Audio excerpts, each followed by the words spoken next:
Hello and welcome to the Sallen Coefficient. It's a new video series that I'm starting, and I'm looking to review board games and give you my opinions on them, as well as a look at how their depth compares to the length of time it takes you to play the game. So anyway, I'll get more into that later, but just as a little bit of a who am I, I'm Joe Sallen. I am the host of The Good, the Board, and the Ugly, a podcast about board games. And I invite you to check us out. And we do weekly episodes. Anything you want to find, come find us at Good Board Ugly on Twitter. The Good, the Board, and the Ugly. You can find us on like Board Game Geek, any other thing. Yeah, just reach out there, or here on YouTube. So for this first episode, I have selected Glass Road. Glass Road is a game by Uwe Rosenberg of Agricola and more recently Feast for Odin, Caverna, all sorts of good games. Originally Bonanza. Anyway, Glass Road is a game that came out in 2013, published by Z-Man Games, and it is for 1 to 4 players. It plays in about 20 minutes per player according to the box, but I'll talk a little bit more about that later. The game itself is about making glass and brick, specifically in this southern, I want to say the Black Forest region of Germany, where glass was historically crafted along this famous road.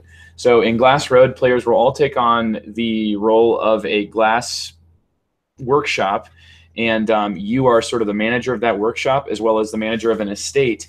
And you're going to be taking advantage of the features of your estate and hiring people in the town and surrounding areas to do work for you in the hope that you'll get the most points.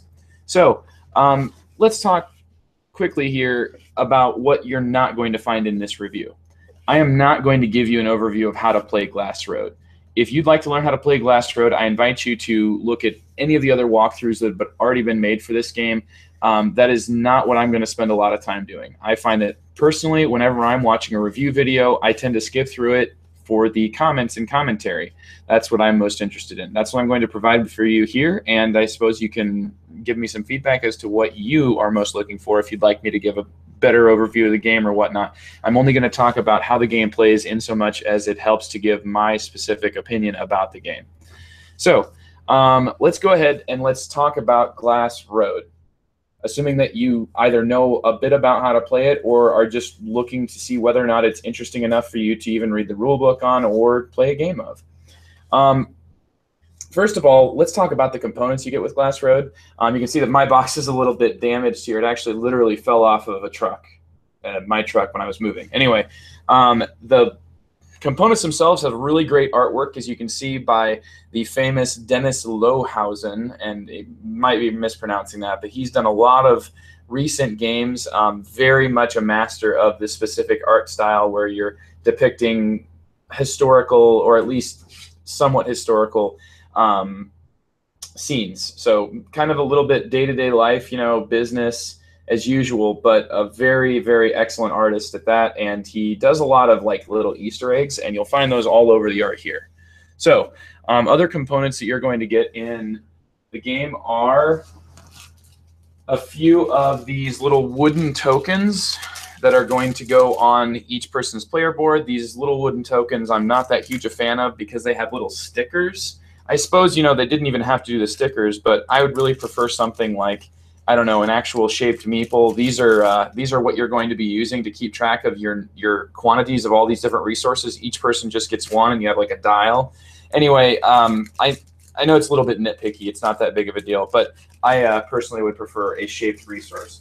Other components you're going to get is a lot of really chunky cardboard. So you get a player mat, which is your own sort of estate that you're going to be working on. It has 16 total places, or no, not 16, 20. My math is off, plus 3 pre-built buildings that are already printed on your board.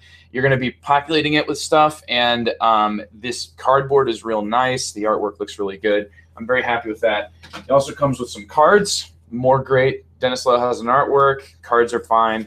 Anyway, if you're going to buy this, I'd say you're not going to be disappointed by any of the components. They're at least above average, and in many ways, I think this is an industry standard that I would personally be very impressed had I purchased any game with this type of production. Very happy with that. Only thing is, though, and this is a really weird problem because usually people are complaining about a box not having enough space in it. This box for Glass Road is way too small. As in, you get these dials, which have to be assembled out of little plastic things, and you can see that the dials look like little clocks. Anyway, the thing is, when you put these in, they take up a little bit more space because there's not a really good way to stack them, and the box itself barely has enough room just to ship the components before you assemble those. So it's kind of fun to get everything back in. You kind of have to stack everything and be really careful. Components here, though, are absolutely great. You're not going to be disappointed by that. Next up, let's talk about the actual gameplay of the game, because that's the most important thing for me personally. Gameplay is everything. We'll talk about theme later on, but gameplay is what's most important, in my opinion.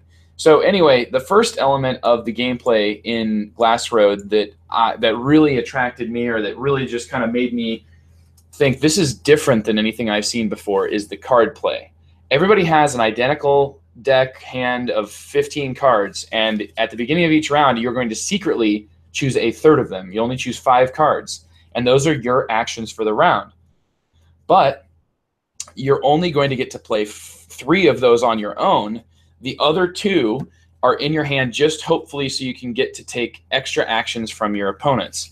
That structure is just absolutely amazing. First of all, it has me sitting there and thinking out my entire round in advance. It's a lot of strategy right there at the beginning of every round. You start the game with enough resources to be able to do pretty much anything that the game offers to you. Cards will let you do anything from get more resources to actually building buildings. Anyway, though, the card play itself is just everybody simultaneously selects a card face down, and that is a tough decision. Once you've got your 5 cards selected, starting with the first player, you'll each reveal your simultaneously single card that you've played. And so you're not only choosing these 5 strategic decisions, you're also choosing one tactically. What do I want to do first? And also, what do I want to try to get out of the way, or what do I feel comfortable playing first? Because every time that you play a card, there's 2 actions on every card. You only get to do one of those actions if somebody else also played that card. It's a really cool system, and it makes me always tense. Like, what do I want to play? When am I going to play it? There's certain cards that I need to go off before other cards because maybe I'm building a building with some of the resources I'm going to be getting. Anyway, it makes that decision really, really tough. And I'm very, very happy with how the decision making is at the beginning of the round and as the round goes on because of the way these cards work. In a way, it feels like a trick-taking game. It's like a Euro trick-taking game, even though you're not actually taking tricks. It's just the way that you're selecting these guys and you're doing it simultaneously. It's really, really cool. So it feels like somebody leads that action, and if there's anybody there to follow, as you would do in trick-taking games, then you both get half of the action. And there are times when somebody plays an action and I'm like, oh no, I had that action in my hand, but I didn't want to play it now. Now I have to play it for half of its effect, but at the same time, it does mess over whoever it was that played it. So, I mean, you're talking like a lot of stress here. There's a huge amount of player interaction because of these cards. A lot of times Euros will only have like, I'll take that first player interaction. That can be a little bit frustrating when somebody takes the thing that you're looking for. You know, that's usually when the game gets to be contentious in a Euro game, in a game where there's no direct attacking. All you're doing is just having to take that from your opponent. And the thing is, if somebody takes something before you, it feels a little bit better than if you just get directly attacked. But it still is a little bit boring when it comes to Euros. It's not super special. These cards, they are special though. It's the fact that you're stressed as to what your opponents are going to try to do, so you want to leech off of that, and what you hope they aren't going to do, so you can try to get powerful actions. Very, very good decision space there. Other things that you're going to be doing is building up your board. You start with the board with all these pre-printed landscape tiles. I'm not going to put mine on there. Like I said, you want the walkthrough, watch something else. But I will show you this. This is one of the forest tiles that you'll start with 6 of on your board, and you cannot move these on your own. You have to hire a card that lets you do that. There's some of these cards that cost the payment of chopping down the forest. All the other landscape tiles can be manipulated, but you cannot remove these forests. So it makes the other landscape tiles tend to have much more positive benefits of keeping them. And you might score points from them at the end of the round if you get the right other buildings to build. But these forests can definitely get in your way. but there's also some tiles that let you score off of them.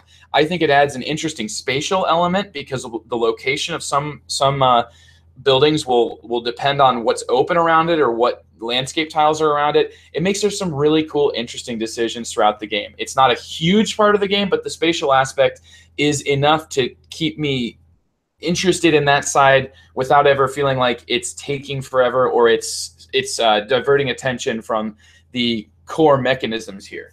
So a nice little supporting actor here in the form of the player board. Other thing that you're going to be doing here, and this is really the crux of the game, is your resource wheel. Everybody starts out with a certain amount of resources, but the way that they work is that if you ever end up with space on the resource wheel between your raw materials and your brick on one side and glass on the other side, those are like your two refined materials.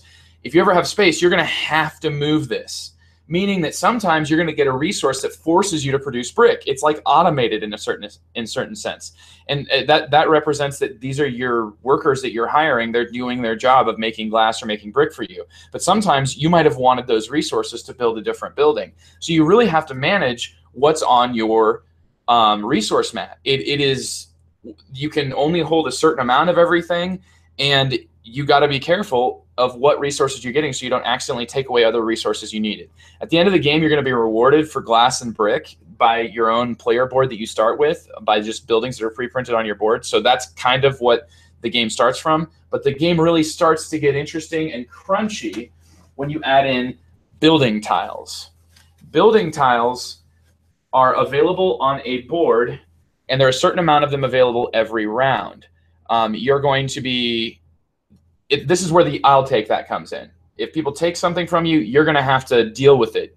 And the buildings give you things like, first of all, the blue buildings are all resource conversion. It's great to get a blue building at the beginning of the game because you can just get this ability to convert this resource into this resource whenever you want. It makes for you to be able to really set up some huge combos late game. There are also some immediate effects and some long-term scoring. All these buildings are going to be placed somewhere on your board where you have room for it. And the buildings, there's like, I want to say 70 of them that come in the base game, and they really change up the way each game is played. What you have access to really does depend on what you're going to be doing and how you're going to be trying to score points. So they give you just a ton of variety. It makes every game feel very different. And because you've got a certain amount of them that are always out there, I feel like you can always adjust your strategy when somebody takes something, but it can really set you back just a little ways. Anyway, the buildings about this game are well designed. They give a certain amount of points that helps balance how powerful their effects are. And I think that part of the game is really solid, and it's all been designed, as you can tell, by Uwe Rosenberg, who's one of the masters of modern Eurogame design. So what else do we have going on in this game? I mean, that's basically the other comments I wanted to come up with were that's the game, and that's my feeling about the game in general. But let's talk about two specific things. One of them is how long does this game take? And then finally, I'm going to tell you guys what exactly I mean when I say this is called the Sallen coefficient. I guess if I'm going to try to name something after myself, I at least want you guys to try to understand what that is. First of all, Glass Road is a short game, in my opinion. It lasts only 4 rounds. You're only going to be doing 4 rounds of this game, and it feels like it's just one too short to do everything that you want to do, which is, in my opinion, the perfect constriction of a Euro game or any sort of strategy game. I want there to be just not quite enough time to do all the things I want to do. That way I'm engaged. I'm a very impatient player. And so I don't want the game to go on any longer than it should. And honestly, wherever the game's like comfortable length is, I want to see that slowed down or not slowed down, but I want to see that reduced just a little bit, because that'll make it a little bit more tense, a little bit tougher to get everything you want done actually accomplished. So I really like that. And the decisions here are going to affect the decision you make in the first round of what type of buildings you want to get are going to affect where you're at for the whole rest of the game, especially the blue buildings. I really love the way that these blue buildings that allow you to convert resources, you get these abilities at the beginning of the game, and they allow you to just have a special ability that affects the entire rest of the game.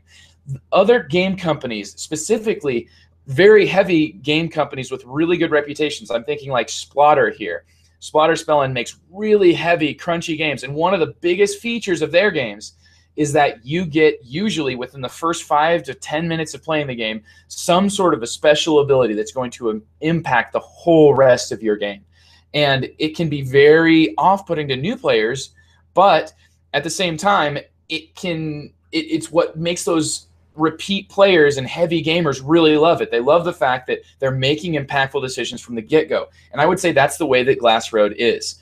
You are going to be getting some sort of a resource conversion building at the beginning of the game. At least every time I've played the game successfully, and I felt comfortable with how I performed, whether or not I won, I've always got an early resource conversion. And these impact how you're going to play everything, what buildings you're going to look for. To me, it's a huge amount of strategy early on.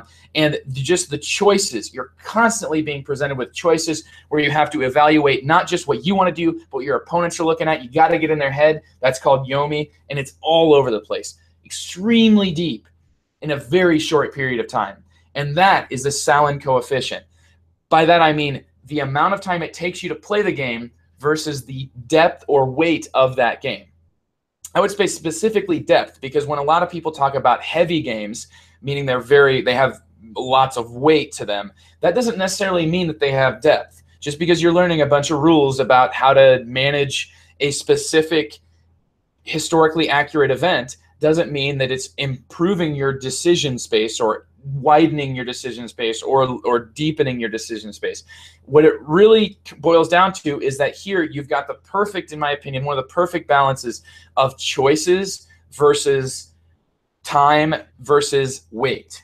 So the big thing is here, guys, it's a very short game where you're able to have a strategy in it that goes deeper than most games, 2 hours, 3 hours long, and it does it here in Glass Road in like an hour. So the Sallen coefficient on this game is extremely high. If I had to give it a rating, I'd give it about a 9 on a scale on just, this is a very, very good length to depth ratio. It just fits right in for me. It is an absolutely excellent, in my opinion, exemplary Euro game that has a lot of new things. And in my opinion, there's a really cool resource wheel going on here. And it's done in a very, very different way than the other resource wheel implementations I've seen. Not to say that the other versions of resource wheels that Uwe Rosenberg has made in, say, or at Labora, not to say that there's anything wrong with those games, but just Glass Road here does it quite different. And I really think you should check this one out. Even if you don't like it, I think it's one that you should play if you're at all interested in that. So that is the Sallen coefficient about Glass Road. Hope you go check it out.